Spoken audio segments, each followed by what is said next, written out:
yang ini maksud saya ya. Ini di 3 halaman terakhir ini semua nih sama ya. Jadi yang ini sama yang jurnal penyesuaian yang kemarin itu kita buat ini, yang di halaman ini penyesuaian.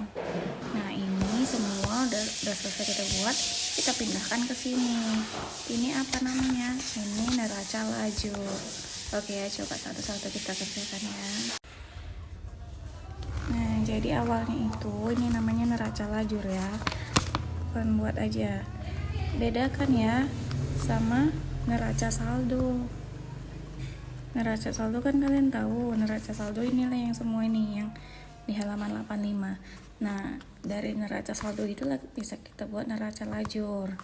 Nah, yang pertama, di neraca saldo kemarin yang halaman 85, coba kalian, saya susah buka-bukanya. Masih 85. Nah, yang di sini ini kan pertama kas 2 juta. Langsung kita pindahkan. Di sini kas. Kan itu 2 jutanya di debit. Langsung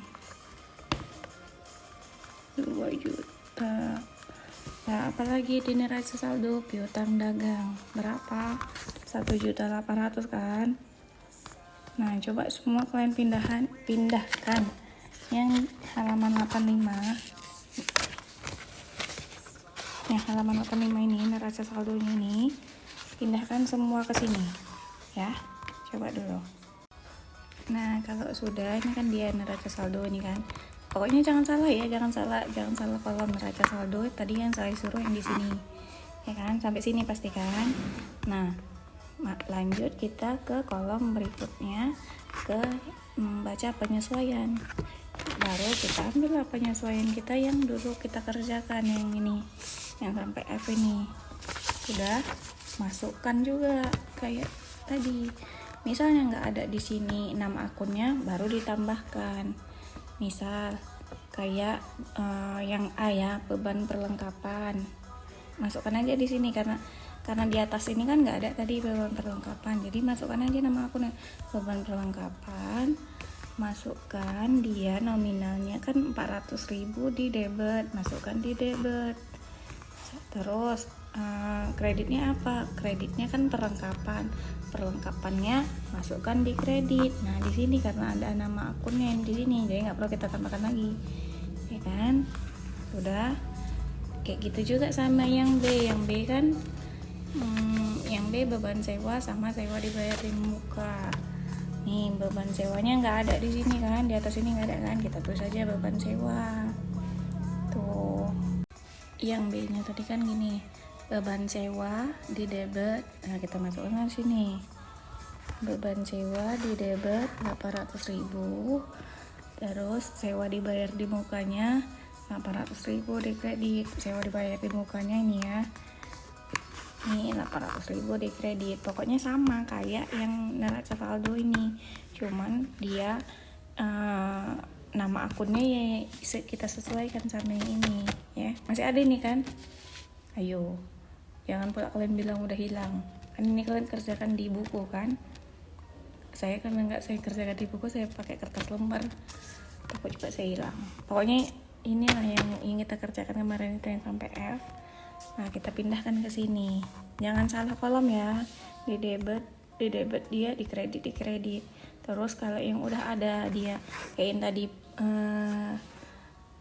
perlengkapan tadi, jangan pula kalian tulis di bawahnya lagi perlengkapan nama akunnya, harus disatukan sama perlengkapan di sini. Jadi di neraca saldo ada, di penyesuaian juga ada ya, jangan salah. Coba kalian buat dulu itu.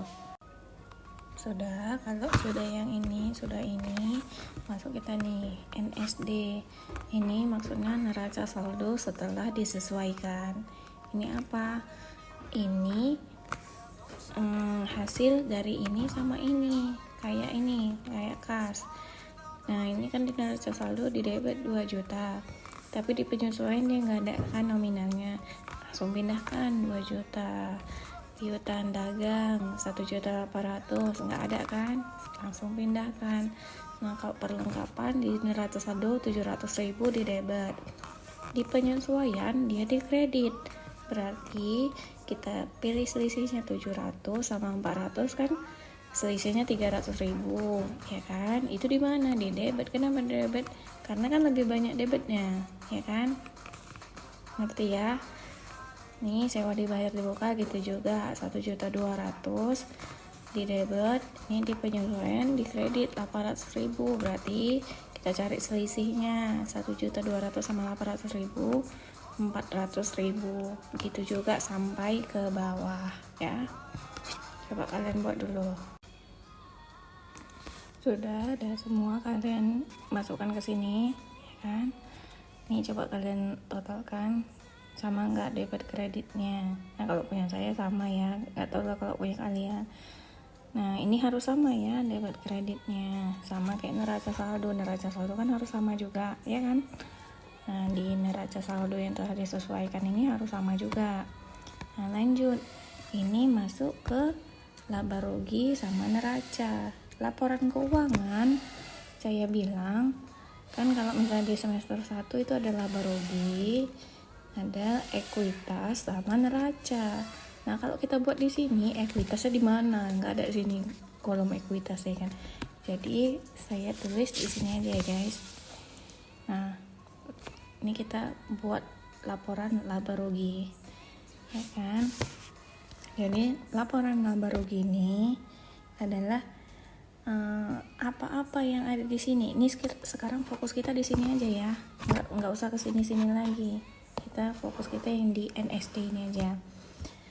Nah, yang di laba rugi ini semua yang di sini yang termasuk beban sama pendapatan.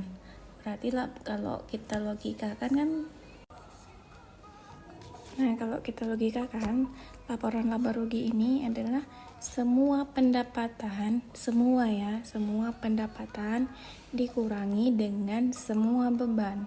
Jadi kita masukkan di sini. Coba kita lihat di sini di NSD ini mana-mana aja yang pendapatan akunnya. Ini pendapatan jasa, pendapatan bunga.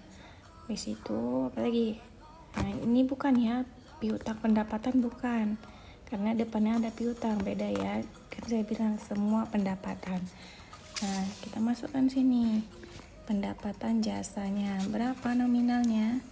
3.900.000 kan? Nih 3.900.000.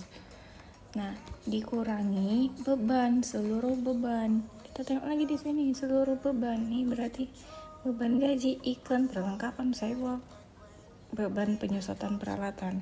Kita masukkan sini. Ini ditambahkan, baru dikurangkan. Ini penambahan dari ini. Pendapatan bunganya tadi ditambah ya. Aturan di sini tuh. Pendapatan bunga ya. Cuman sama aja sih. Hasilnya ini. Coba sampai sini paham nggak? Jadi ini kalian buat aja catatannya. Laporan laba rugi adalah laporan yang memuat seluruh pendapatan dikurang seluruh beban. Nah kalau kayak gini, kalau kayak gini, ini kan dapatnya laba karena nominalnya positif. Tapi kalau misalnya dia negatif, berarti ya dapat rugi. Boleh aja. Lanjut ya, ini yang kedua, laporan perubahan modal atau biasa disebut ekuitas. Laporan perubahan modal ini maksudnya untuk kita mau tahu nih total modalnya berapa. Kan modal di neraca saldo tadi 4.500.000. Setelah ditambah laba, setelah dikurangi prive, itu gimana modalnya? Nah ini dia.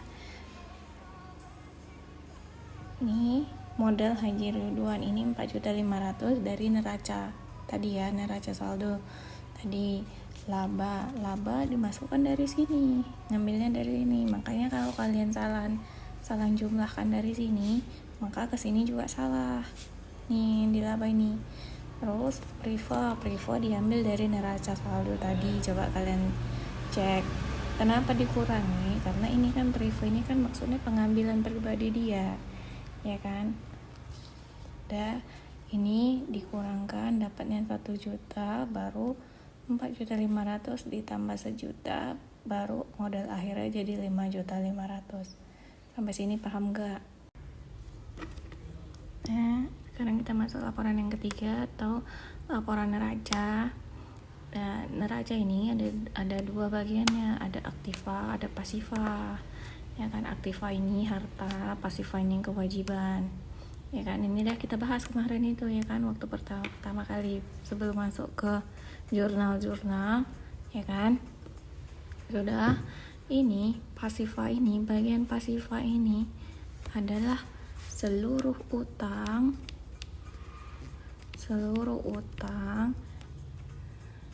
ditambah modal. Sudah, yang pasiva ini. Yang aktiva ini adalah seluruh harta. Kalau saya, supaya lebih cepat, karena bagian pasiva biasanya lebih dikit, jadi saya duluan kan pasivanya.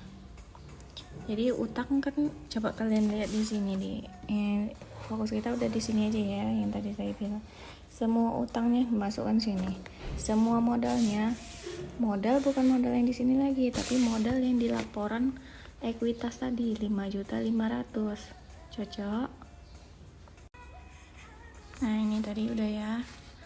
Jadi seluruh utang tambah seluruh modal, inilah dia hasilnya ya kan. Nah, kalau yang di aktiva ini, kalian lihat aja di sini, yang di NSD ini. Kira-kira apa yang belum masuk ke laporan ekuitas sama ke laporan laba rugi tadi? Yang belum masuk ke dua laporan itu tadi, masukkanlah ke sini, ke aktiva. Ya. Paham?